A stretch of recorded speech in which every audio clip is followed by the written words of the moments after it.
Every minute of every day, one of America's 600 railway companies rolls a train out of a terminal.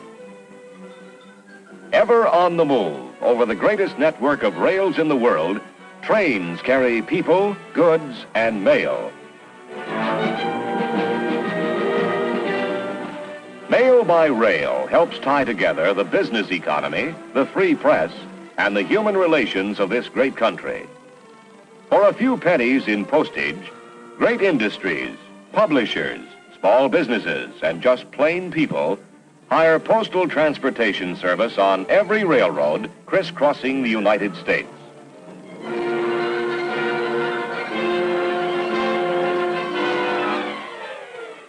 There are hundreds of railway post offices, built and owned by the railroads and rented to the Bureau of Transportation of the Post Office Department. Called RPO cars and manned by hard-working postal transportation crews, they provide almost 500 million miles of valuable service every year. In addition to trains, today, highway post offices help speed the mail to every corner of the country. These vehicles regularly travel established routes on fixed schedules. Working with fittings similar to those in a railway post office car, one or more clerks and a driver serve about 20 post offices twice a day. In an expanding postal service, many forms of transportation are used. Among these are buses, trains, ships, and planes. Airmail service is also a vital activity.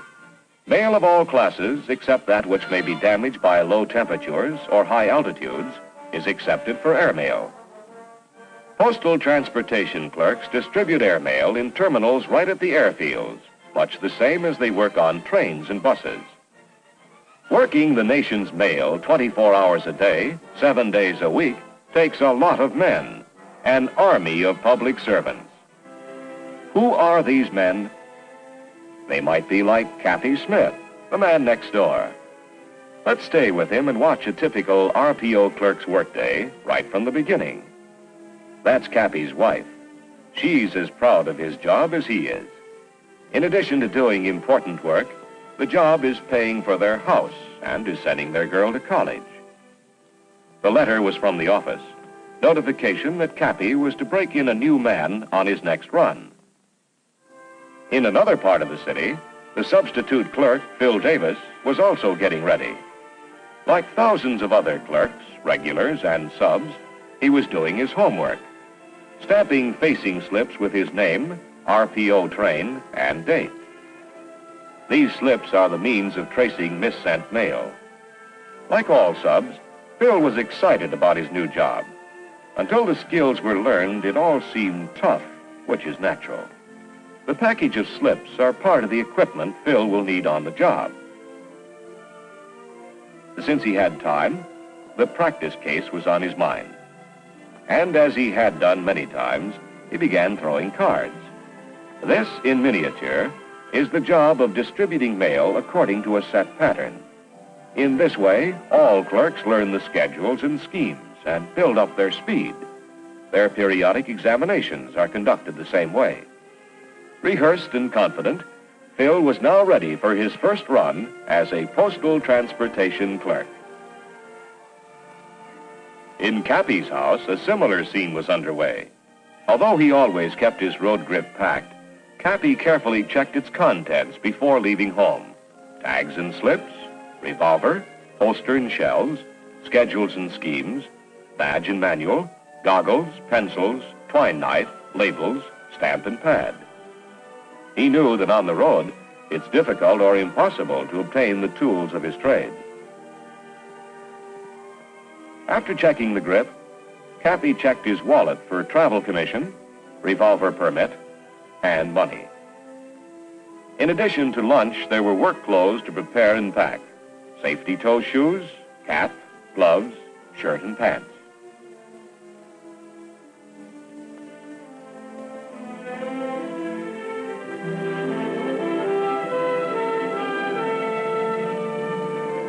At last, Cappy was ready.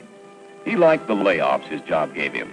The nature of the work requires working in accordance with railroad schedules. So this was goodbye, Mrs. Smith, until next week.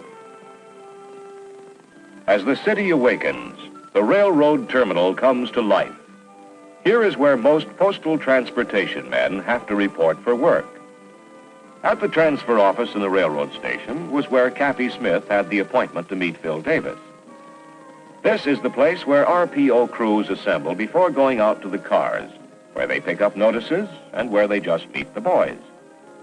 Phil arrived first and was looking around as Kathy showed up.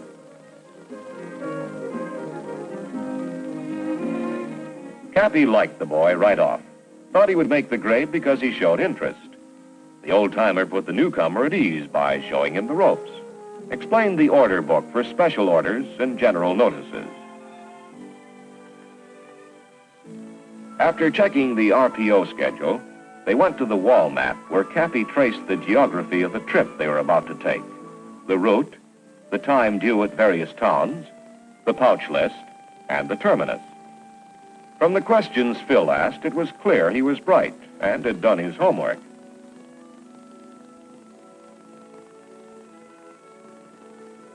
Their next stop was the blackboard, where U.S. mail car assignments were listed. Together, they read the track location and number of their car. After Kathy explained the board, they headed for their car. On the way, Kathy warned the new man to be alert to new dangers, to watch out for station tractors and railroad switching equipment. Kathy warned Phil never to cross tracks unless it was absolutely necessary. They watched a trackman do it easily and right.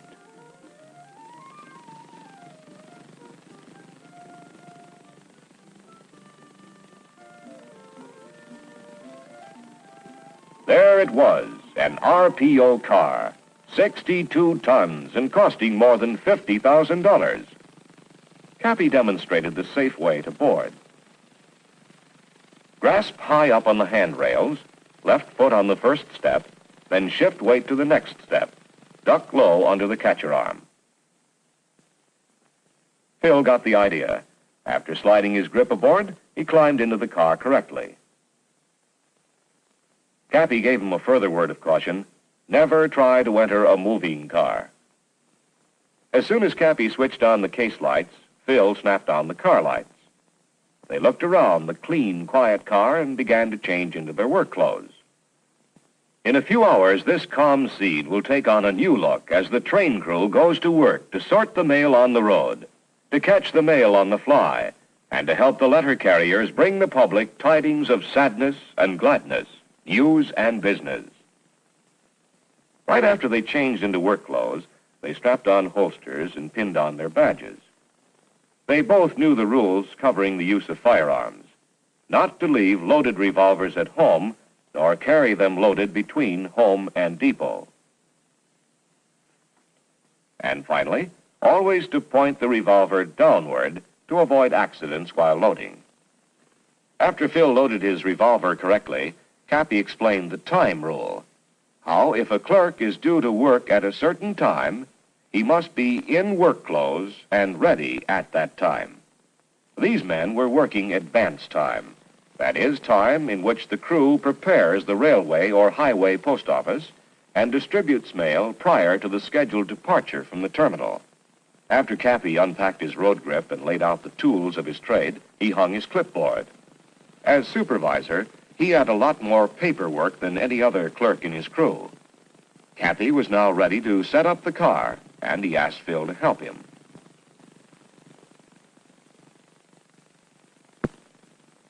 Together, they fastened the pedestals to the floor plate to provide a solid base for the tables. Next, they placed the center rods on top of the pedestals to support the full length of table. For now, they temporarily hung the sections of the distributing table on the crossbar. Eventually, these sections would be made up as a strong work table with stationary pedestal legs. Observing safety measures, Kathy showed Phil how to let down all the racks that would be needed. He particularly cautioned Phil against bumping his head on the overhead box hooks. Although Kathy was completely familiar with the car diagram, he hung it up as a guide for Phil. The car diagram showed where sacks and pouches were to be hung in each rack. Next, Cappy demonstrated how to check for mail which may have been left in the empty sacks, inserting his arm to open the entire sack for inspection.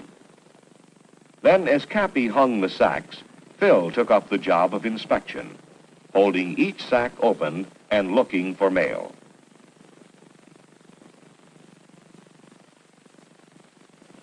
The post office uses 25 million sacks and pouches.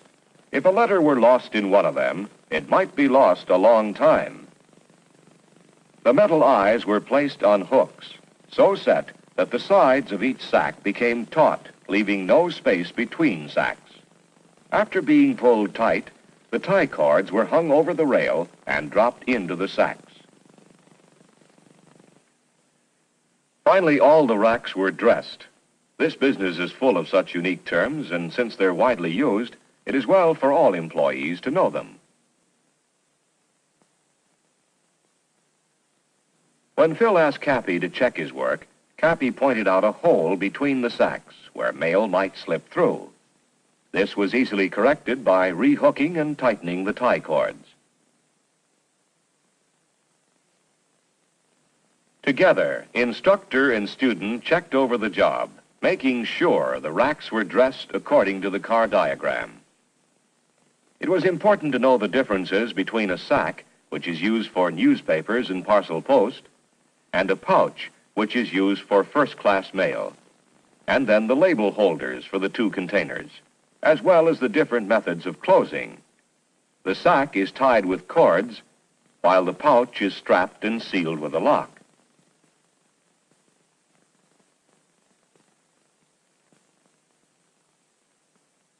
Yes, there was a lot to learn about the job of becoming a postal transportation clerk. Next, the labels. How they first mark the various separations and later serve to label the sacks when they're ready to be tied out. Labels have to be inserted according to the same diagram which set the pattern for hanging the sacks. Nothing to this job as long as you follow directions. But put one label in the wrong holder and an awful lot of mail may be missent. The substitute proved to be a quick learner, a necessary talent for all postal transportation clerks. Together, they distributed the labels in all the overhead boxes and in all the sacks and pouches. Now, they put sections of the distributing table in place. Cappy raised the table, resting the front hooks on the center bar, and being careful of his hands, grasped the back hinge hooks and released them to slip over the rod of the adjoining rack section. In this case, the diagram called for a double distributing table, and the men were ready when the mail arrived. As always, it was quite a load. When the mail porter got his truck in position, Cappy and Phil were on hand to take in mail for storage and for working. The mail was accepted and the load was stacked according to plan. As the sacks were taken on board, the labels were read quickly and accurately. Bulk mail has to be stored so that it may be unloaded at various points on the run. Cappy kept his eye on the sub. There were many safety precautions to observe while stacking bulk mail. Tie cords have to be kept out of the aisles. They're a tripping hazard. He showed Phil how to make a good base for the pile, arranging the sacks so as to leave about an 18-inch aisle. A solid foundation will prevent movement of the train from toppling the sacks. Lifting a heavy item incorrectly risks injury. The right way to lift is feet apart, bent knees, back straight, firm grasp, and a steady upward thrust of the legs. Then the mail is stored between stanchions in such a way that the clerk knows what each separation contains. Phil soon got the hang of it and began to place heavy, bulky items at the bottom, starting the base of the pile as far out as possible.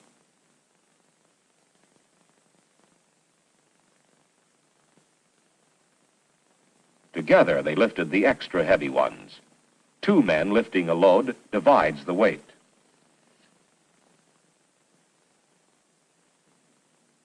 In the meantime, mail was also being loaded in the storage car, usually adjoining the RPO car. As Phil continued to stack bulk mail in the RPO car, he learned that dragging the sacks is an easy way to move them. And as the piles got higher, Phil began to use the knee lift, which gave the load an extra push to assist in putting up a sack. Fragile items like this box of chicks were put aside to be placed on top of the pile.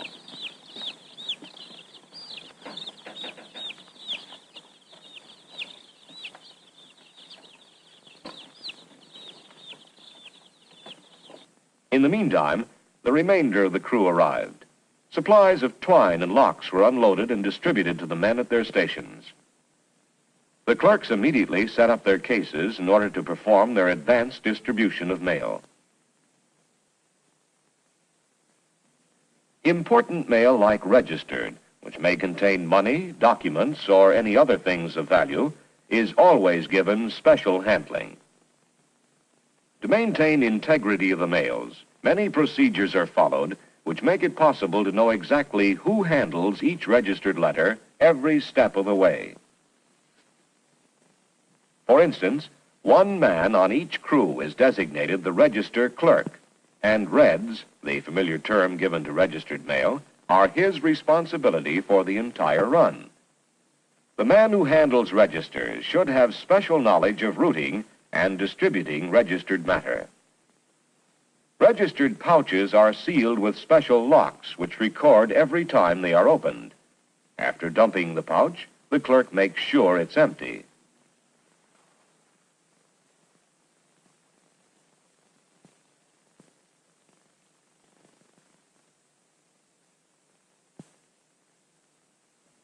The registers are individually checked before they can be written up for dispatch.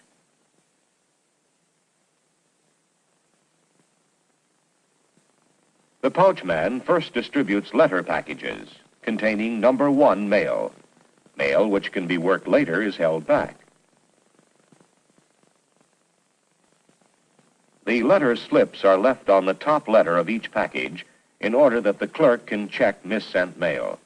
Later, the same letter slip is saved as each package is distributed. Once the mail is ready, the clerk begins distributing letters by reading each address and flipping each letter into its right pigeonhole.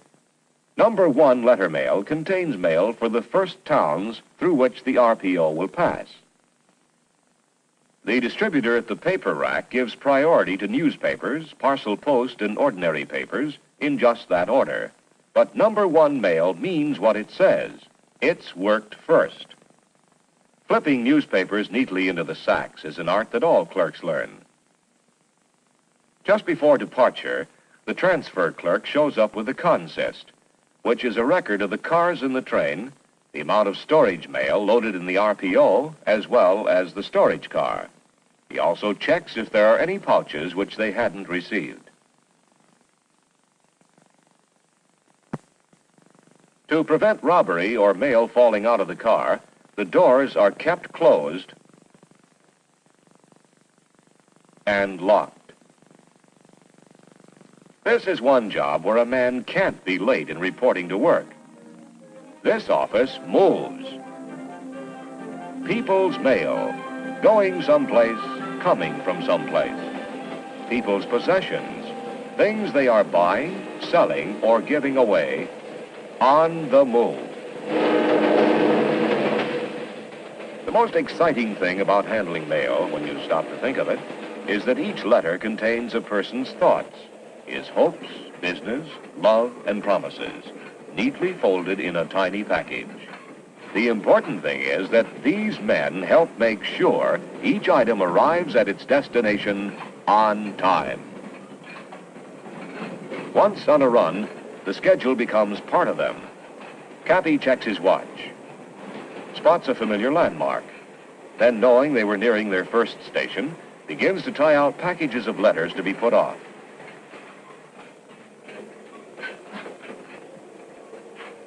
And here's where the facing slip comes in. It tells who worked each package on which train and when.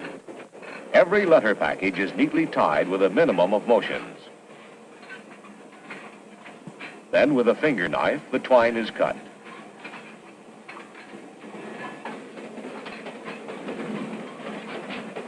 These tie-outs are given to the pouch man who distributes them.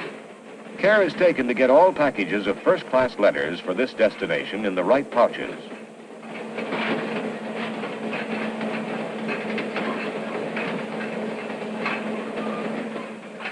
These pouches are strapped and locked and then taken to the end of the car for eventual dispatch.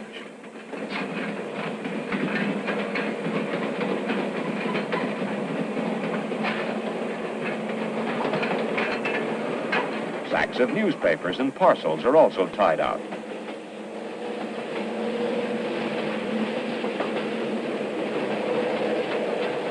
To empty the overhead boxes, empty sacks are hung on the hooks below. Labels from the boxes are transferred to the sack label holders before the boxes are emptied of their contents. These sacks are then tied out and locked.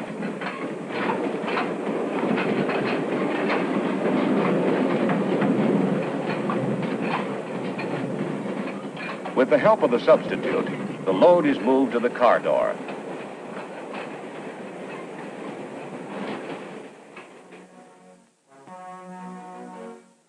The train pulled into the station on time.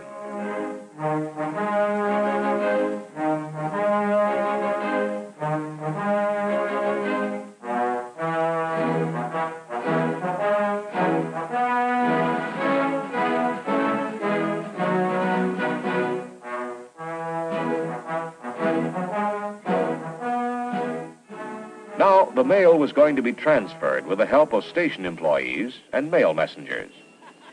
Phil was given the job to pull the box, which means emptying the letterbox at a stop station.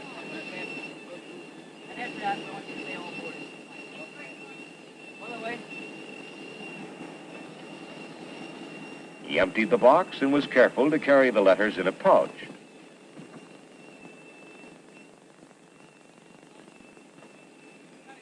Locking the box, unloading and loading the sacks of mail, and the station transfer was completed. That's all there is to it. In that brief exchange, which happens every minute of the day, many thousands of people are swiftly served by the Postal Transportation Service. As the run gets underway again, the fun begins. Men working the mail race the speeding train toward the next station. It's a driving force that keeps them on their toes and never lets them quit.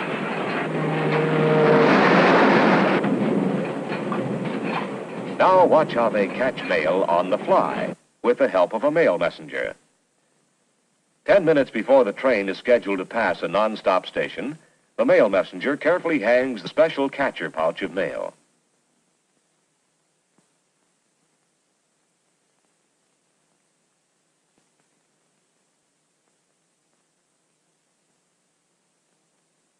After it is securely fastened, top and bottom, he steps aside and waits nearby to witness the catch and receive any mail which may be thrown off.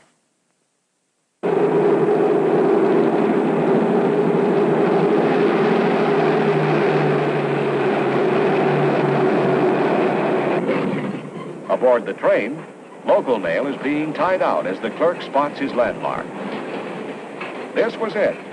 Must get every letter package for this dispatch in the pouch and tied out. The race against time and speed was on. As soon as the last pouch was made ready, the clerk grabs his safety goggles and goes to his station. The engineer is required to signal the RPO car that they are approaching a non-stop station.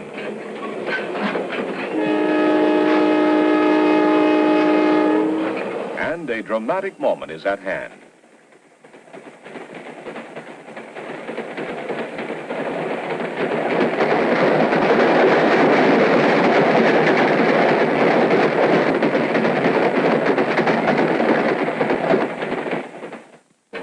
In Cappy's crew, the local clerk was getting ready to make an exchange. First, he put on his safety goggles. Then he tried the catcher arm. This time, for Phil's sake, he demonstrated the mechanism, pushing down to show the catcher arm being lifted outside the train. With one hand, he tossed the pouch out and down, assisted with his foot. With the other hand, he brought down the catcher handle, and the catch was made. A neat two-handed operation. To save the public precious hours and days in delivery, railway mail clerks sort and exchange great quantities of letters and printed matter. Yes, men and mail in transit speed the mail on speeding trains, affecting dramatic exchanges almost every minute of the day. A bullseye. The dispatch was delivered. Now, Phil, wearing safety goggles, got his first chance to make an exchange. On the fly. Like Phil, all new men qualify themselves quickly, provided they take up this work with a sense of responsibility and willingness to devote their best talents and efforts to the service. Kathy was right. Phil Davis was going to make the grade. These men who treat the nation's mail like it's their own ask for no salutes. Few jobs are more exacting. These men know no night or day. They are possessed of a retentive memory and a sense of honesty matched by few.